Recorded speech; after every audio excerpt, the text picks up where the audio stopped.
Day, of course, is Sunday. The usual gifts are flowers and candy. But what about a gift that keeps on giving? The gift of family. Reporter Megan Shin has the story about one family that did just that. Regina, David, we first introduced you to the former Virginia Beach residents Rebecca and Chris Henderson in 2015. She and her husband used in vitro fertilization.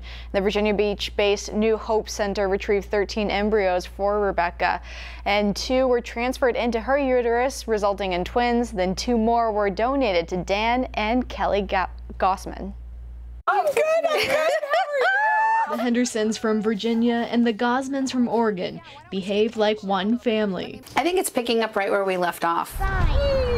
They're connected through the birth of their kids thanks to an embryo adoption program. You are grafted into their family tree. After years of thought, Rebecca and Chris Henderson gifted their remaining embryos to the Gossmans. Let's give them a chance at life, and we hope for the best.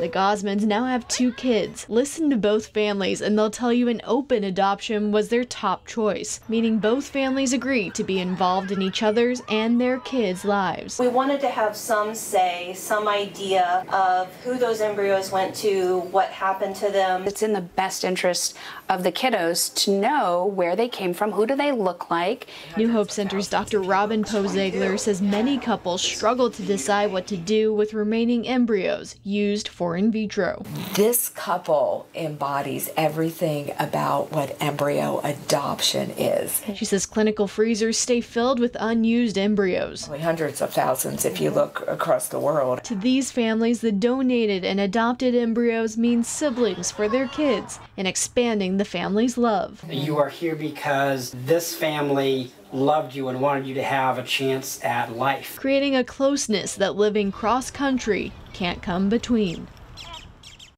And Dr. Poe-Ziegler was there says there were close to 3 couples sharing Rebecca's embryos. The remaining 5 went to a couple from Texas looking to have a baby. However, a baby didn't result from them. In the studio, Megan Shin, 13 News Now.